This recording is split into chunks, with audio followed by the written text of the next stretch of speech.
This life itself is your gift to us.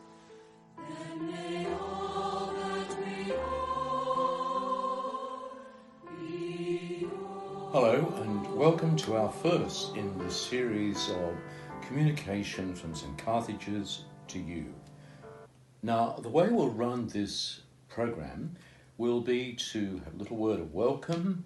We'll read the Gospel of the nearest Sunday and then the homily or sermon that I would usually give in church at St. Carthages. And after that, the reading and the homily, a little prayer, and then finally a few little community notices. So let's begin. So we take the Bible and we read from the Gospel that will be read in the coming days in our churches this Sunday, and it's the story from John's Gospel where Jesus touches the life of Lazarus, Martha, and Mary, the old story of the one that Jesus raises from the dead. The resurrection of Lazarus. There was a sick man named Lazarus of Bethany, the village of Mary and her sister Martha. It was Mary, the sister of the sick man Lazarus, who anointed the Lord with ointment and wiped his feet with her hair. The sisters sent this message to Jesus: "Lord, the one you love is sick." Now, on hearing this, Jesus said, "This sickness will not lead to death, but is for God's glory, so that through it the Son of Man may be glorified." Jesus loved Martha and her sister and Lazarus. Yet when he heard that he was sick, he stayed where he was for 2 more days.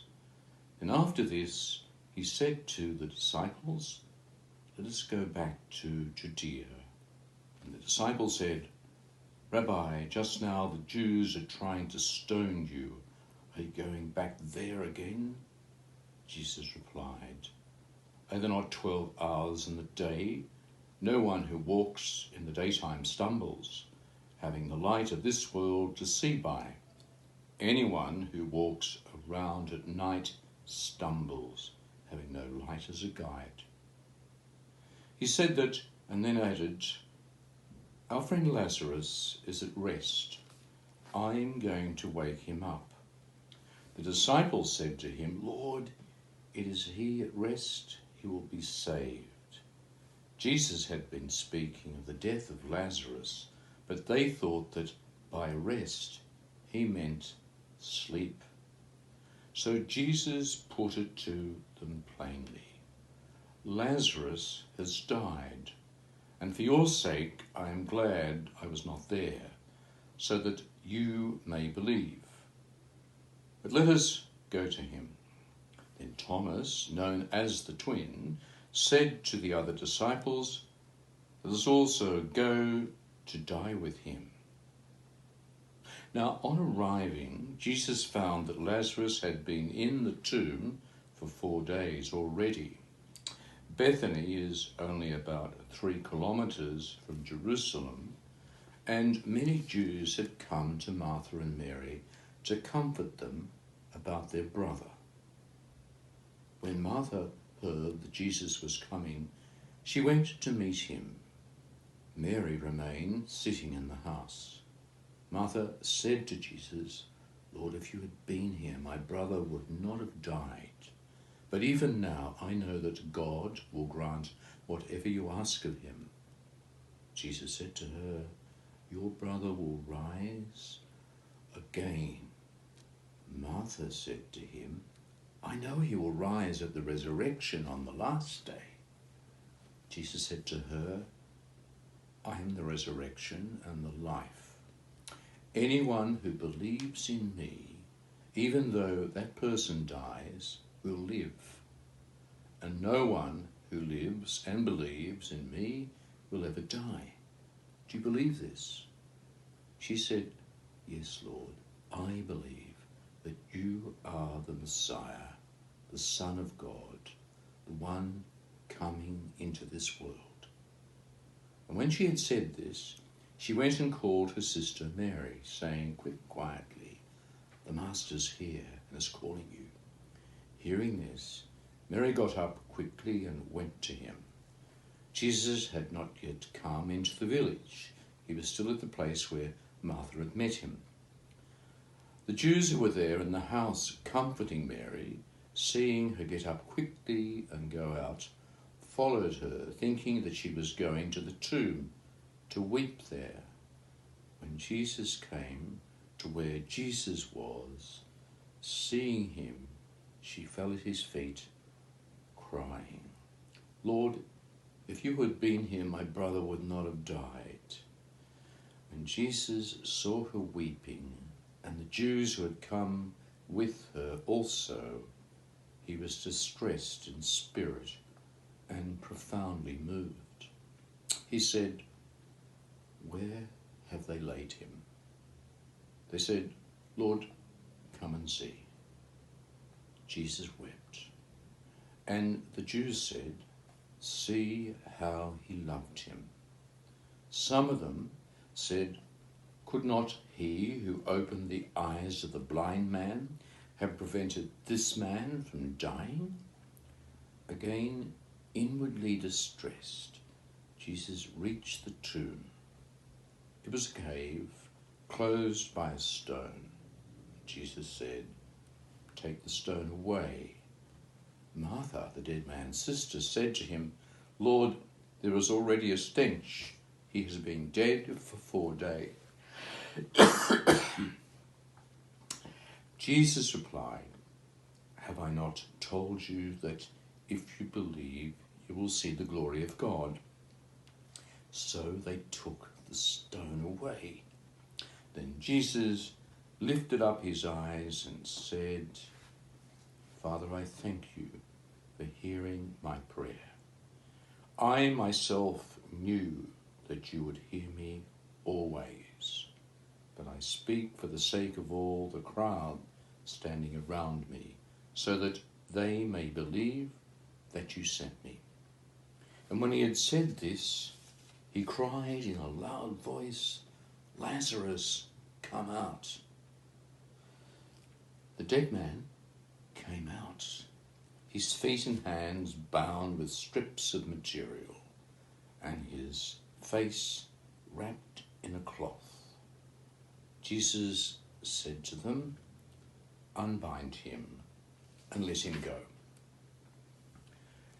Many of the Jews who had come to visit Mary and had seen what he did believed in him. But some of them went to the Pharisees to tell them what Jesus had done. And the chief priests and the Pharisees called a meeting and said, What are we going to do? This man is working many signs. If you let him go on in this way, everybody will believe in him, and the Romans will come and take from us the holy place in our nation. One of them, Caiaphas, who was the high priest that year, said, You know nothing at all. You have not worked out that it is better for you that one man should die for the people rather than that the whole nation should perish. He did not speak in his own person, but as high priest of that year. He was prophesying that Jesus was to die for the nation. Gospel of the Lord.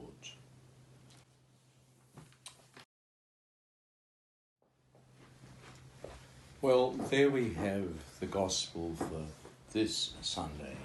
And there's been a series of Gospels through Lent, starting with the story of Jesus in the desert being tempted, transfiguration, and then we've moved to these great emblematic stories like the woman at the well, the man born blind, and this one of Lazarus being raised from the dead.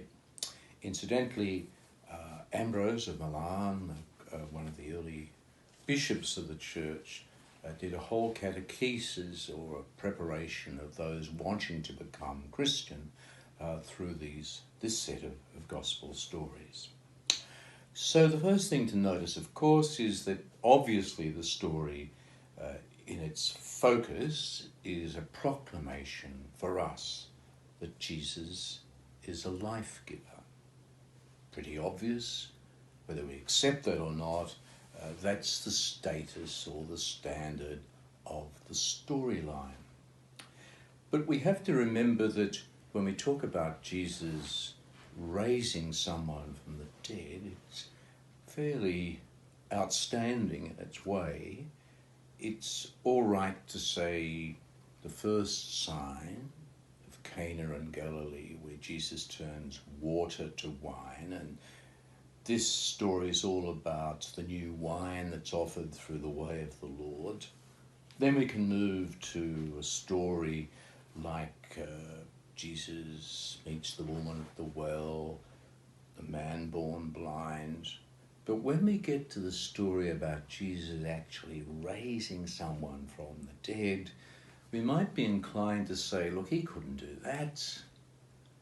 Stories like Jesus walking across water are fairly easy to translate into a sense that he walked across the turmoil of the waves and the sinking boat to be the stable, steadying one. It's metaphor. But when we get to a story like, could he really raise, as one born amongst us, that he could perform this extraordinary miracle about raising someone from the dead, there may be questions within some of our hearts. So just to reflect upon the story, where did it come from? We know it's all about proclaiming Jesus as the life giver, but where did this narrative, this story come from? Now, as we often say, the gospel is not a series of diary entries. They're proclamations to bring us the good news about Jesus. Some of them are very historical, others are really composed by the evangelist, Matthew, Mark, Luke and John, and people close with them, that are put together to proclaim the good news. So with that in mind, let's look at the mix going on here. See, Jesus has been working amongst them. He has now died for the things he stood for. He's now risen from the dead. This is some decades on, and the canny evangelist said, we've got to write some of this down so it will be kept and treasured, and it will evoke faith. It will remind people of the good news. So we're possibly dealing with some intimate moments in Jesus' life when his presence, his power, was able to turn people's lives around. He may or may not have raised anyone from the dead. That's our response if we want to consider it. Physically, that's an option. On the other hand, there's certainly moments in Jesus' ministry, in his public life, when he's turned people's lives around from something pretty deadly and ghastly to a revitalized person. Now, that's where we begin. Now, along the way, people may have gone from rumours and stories like he was a life giver to saying explicitly he had raised one or many or some from the dead. And that then becomes a gospel story. Remember that in Luke, we're reading John this morning, but in Luke we have a character called Lazarus. And Lazarus is the poor man outside the gate. Now, maybe the storytellers use that image of Lazarus, which is in a synoptic, a very different style of gospel, in John. Because when you start to look at this narrative, it's much easier when you look at the text rather than listen to it. It's very messy. There's all sorts of bits and pieces added. If you've ever had that conversation with someone and you're talking to someone on the phone and someone's in the room with you and they're adding bits in and you're saying, wait on a minute, what did you say? What did you say? There's that sort of thing happening when you look closely at this gospel, that there's bits being added from all over the place. And they're added from followers of John, the beloved disciple. Raymond Brown, a great exegete or scholar of the Gospels, John in particular, says that there may have been about 5 Johns that worked on a gospel over a period of time. So bits are added, and they're always smart summations of what Jesus was about, that he wished to walk in the light and to dispel darkness, possibly added. When he talked about he and the Father are one. There's all these interventions that have got put into the text. Now, that's very interesting pastorally, because in our search for the one who matters and for the things that matter in life, we throw in from experiences in life, particularly affirming moments when we're searching for faith after a miscarriage, after a cot death, after a horrendous accident, after even the death of someone we have loved who had a rich and wonderful life, and they die in very senior years, but there's an awful silence. We will never speak or hear their voice again in this world. So, over a period of time, we do what Gospels do, that we throw into the mix, as we think of Jesus as a life giver, various bits and pieces of our own lives that we connect with the gospel proclamation. So we do the patch-ups in our own heart and in our own way of consciousness. Now, you can say, the skeptic says, well, all that is you're delusioning yourself. There's none of that happens at all. You just make it up to feel better. That's what Freud and Marx would say. And they could see examples where people didn't have a handle on life, so they invented meanings to things. What we're saying is the believer and the searcher does not invent, but takes the risk of combining our perceptions of how we see life and how our faith value, commitment to the way of Jesus. It wobbles around, but in the end we settle on certain sorts of stands in life. And that's where this wonderful narrative makes sense. There's all sorts of bits and pieces added over a period of time, over a period of maybe 50 or 60 years from when the seeds of this narrative started to be gathered at the table. They didn't have Gospels as they celebrated Eucharists. They start to talk about these things. Then they break up and come back together in another week for the Lord's Day, and bits more were added. And there are other communities, and they learn bits from one another. All of it not constructing a falsehood, but responding through their own stories to where deadly and awful times were somehow resolved through faith in the Lord as the life giver. Finally, I want to say something about a marvellous Anglican priest and poet, Iris Thomas. He died in the year 2000, so 20 years ago. But he was a remarkable pastor in Wales, and he was a superb poet. In one of his poems, he talks about going into a cold stone church, his parish church in Wales. It was winter. It's round about Easter time, so it's about this time of the year there. And if you know Wales, it can be very, very cold.